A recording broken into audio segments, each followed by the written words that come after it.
Hello students. Now आज जो हमको टॉपिक डिस्कस करना है वो तुम्हारा 12th स्टैंडर्ड का सबसे इंपॉर्टेंट टॉपिक है जिसका नाम क्या है? Issue of shares. थोड़ा सा फ्लैशबैक में चलते हैं। तुम लोगों को याद है हमने 11th स्टैंडर्ड की शुरुआत कहां से की थी? हमने बिजनेस की स्टार्ट कहां से ली थी? सोल ट्रेडिंग कंसर्न से।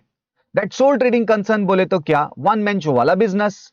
मैंने पैसा लगाया, उसमें होने वाला प्रॉफिट मेरा, उसमें होने वाला नुकसान मेरा। बट अगर मुझे बिजनेस में और पैसे का रिक्वायरमेंट आए तो क्या? मैं अपने बिजनेस में मैं और लोगों को जोड़ जोड़ सकता हूं।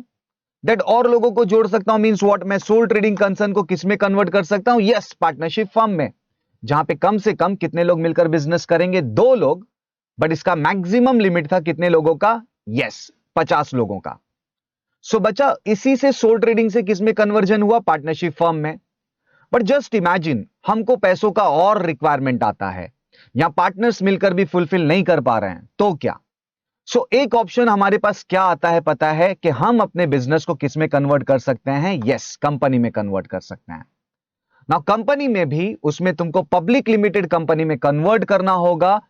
पब्लिक लिमिटेड कंपनी में इसलिए बिकॉज जैसे ही अगर तुम पब्लिक लिमिटेड कंपनी होते हो तो पता है यहां पे पैसे रेज करने का ऑप्शन क्या अवेलेबल होता है? तुम अपने बिजनेस में पब्लिक से पैसे डिमांड कर सकते हो। एंड अगर पब्लिक इंटरेस्टेड है तुम्हारे बिजनेस में तो फॉर श्योर वो तुम्हारे बिजनेस में पैसा इन्वेस्ट करेगी एंड उसके बदले में तुमको तुम्हारे बिजनेस का उसे क्या देना होगा? प्रॉफिट में हिस्सा देना होगा। मतलब इन शॉर्ट उनको ओनरशिप देनी होगी। आज जो अपने को डिस्कस करना है, जो पब्लिक से हम फंड रेज करते हैं इन फॉर्म ऑफ शेयर्स, उसका accounting treatment books of account में कैसे रिकॉर्ड होता है? बच्चा इसका हम लोग शुरुआत एक छोटे से एग्जाम्पल से करते हैं। नाउ जस्ट इमेजिन कि company issued shares of ₹10 each, payable as ₹3 on application, 3 on allotment, 2 on first call and 2 on final call. बच्चा जस्ट इमेजिन, मेरी कंपनी ने डिसाइड किया है कि एक शेयर्स का पैसा कितना होना चाहिए? ₹10, जिसको क्या बोला जाता है? फेस वैल्यू बोला जाता है।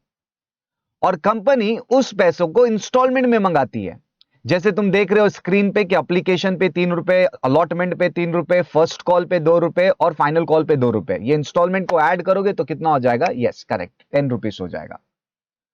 तो हमको इन इंस्टॉलमेंट को अपने बुक्स ऑफ अकाउंट में कैसे रिकॉर्ड किया जाता है, हमको आज वो डिस्कस करना है। So now let's start with very first step, जो कि एप्लीकेशन होता है। बच्चा एप्लीकेशन का जो ₹3 होता है ना, उसमें क्या होता है मालूम है? जब तुमको किसी कंपनी में अप्लाई करना है शेयर्स के लिए तो एप्लीकेशन फॉर्म के साथ साथ एप्लीकेशन के पैसे भी जमा करने होते हैं। जैसे यहां पे कंपनी कितना डिमांड कर रही है? ₹3 डिमांड कर रही है। जब कंपनी एप्लीकेशन के फॉर्म कलेक्ट करेगी उसी के साथ साथ वो जितने भी होल्डर्स होंगे जो अप्लाई कर रहे हैं उन सबको ₹3 भी जमा करने होंगे। अब वो ₹3 जमा करने होंगे मतलब वो पैसे को क्या कहा जाता है? एप्लीकेशन मनी कहा जाता है। बच्चा यहां पे सबसे पहले बिजनेस के पास पैसा आ रहा है, that's why bank account is debited because money comes in. अब तुम सब ने मुझे ₹3 दे दिए। कंपनी के पॉइंट ऑफ व्यू से बात करेंगे तो कंपनी के लिए तुम सब के सब क्या हो जाओगे? लाइबिलिटी होल्डर हो जाओगे। बिकॉज कंपनी ने तुमसे ₹3 तो लिए, उसके बदले में कुछ नहीं दिया। तो कंपनी तुम सबको एक रिप्रेजेंटेटिव अकाउंट ओपन करेगी और उन सब में तुमको ट्रांसफर कर देगी, जिसका नाम क्या होगा? Share application account. जैसे कि मैंने बोला है कि मैंने ₹3 तो ले लिए, उसके बदले में कुछ दिया नहीं है, तुम सब के सब मेरी लाइबिलिटीज हो। और हम सब जानते हैं liabilities always show credit balance. तो जो तुम्हारा रिप्रेजेंटेटिव अकाउंट मैं ओपन कर रहा हूं जिसका नाम होता है शेयर एप्लीकेशन, उसे मैं करूंगा क्रेडिट। Is that clear? ना बच्चा अब क्या हो गया? कंपनी के पास ₹3 तो आ गए। अब कंपनी को तुम लोगों को ओनरशिप देना है। बिकॉज मैंने क्या बताया था कि तुम अगर कंपनी में शेयर्स में इन्वेस्ट करते हो, इसका मतलब यह है कि तुम कंपनी के ओनर हो। एंड ओनर जो पैसा लगाता है वो क्या कहलाता है? कैपिटल कहलाता है। एंड कंपनीज में जो कैपिटल इन्वेस्ट किया जाता है उसे क्या बोलकर रिकॉर्ड किया जाता है? शेयर कैपिटल बोलकर रिकॉर्ड किया जाता है। तो अब तुम सबके जो ₹3 आ चुके हैं उन सारे ₹3 को मैं शेयर कैपिटल अकाउंट में ट्रांसफर करूंगा। तो मैं एक और एंट्री इसका पास करूंगा जिसमें मैंने जो एप्लीकेशन अकाउंट तुम्हारी ओपन कर रखी है उसे क्लोज करने के लिए पहले मैं करूंगा application account is debit. And इसे क्लोज करते के साथ इन एप्लीकेशन का सारा पैसा मैं कहां ट्रांसफर कर दूंगा? शेयर कैपिटल अकाउंट में ट्रांसफर कर दूंगा। मतलब आज की डेट पे ये एंट्री पास करने के बाद अकॉर्डिंग टू दैट एग्जाम्पल तुम मेरी कंपनी के 3 रुपए के ओनर हो चुके हो। Is that clear? नाउ अब एप्लीकेशन का पैसा आ गया। नाउ अब बच्चा लोग एप्लीकेशन का पैसा आने के बाद अब जो कंपनी होती है वो अलॉटमेंट का पैसा डिमांड करती है कि भाई तुम लोगों को शेयर्स अलॉट कर दिया गया है।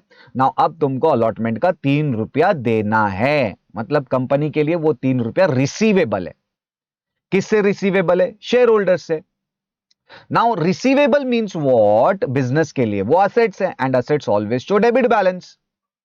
तो अब तुम सब के लिए मैं एक और रिप्रेजेंटेटिव अकाउंट ओपन करूंगा at the time of allotment, जिसका नाम क्या होगा? Share allotment account. जैसे मैंने बोला रिसीवेबल असेट्स होता है, assets always show debit balance, तो मेरा एंट्री क्या बनेगा? Share allotment account is debit.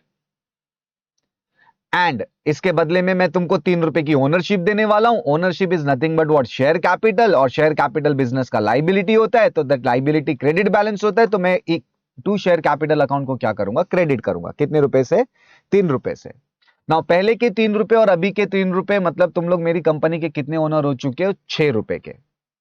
But मैंने अभी तो पैसे सिर्फ ड्यू किए हैं, बट मुझे पैसे रिसीव्ड नहीं हुए हैं। तो इसके बाद वाले स्टेप में मुझे पैसे रिसीव्ड होंगे। पैसे रिसीव्ड होना मतलब पैसा comes in, that's why bank account is debited. एड अलॉटमेंट को डेबिट किया था मैंने, क्यों? क्योंकि पैसे रिसीवेबल बता रहा था। बट अब जब आज पैसा रिसीव्ड होगा तो उसे कैंसिल करूंगा। कौन सा एंट्री पास करके? Yes, to share allotment account को क्रेडिट करके। ना बच्चा, विद दिस अलॉटमेंट का ट्रीटमेंट फिनिश। ना उसके बाद हम स्क्रीन पे देख रहे हैं कि कंपनी फर्स्ट कॉल के 2 रुपए मांग रही है और फाइनल कॉल के 2 रुपए मांग रही है। तो फर्स्ट कॉल के 2 रुपए भी हम पहले डिमांड करेंगे, मतलब ड्यू करेंगे। अगेन एक रिप्रेजेंटेटिव अकाउंट ओपन करेंगे जिसका नाम होगा फर्स्ट कॉल अकाउंट।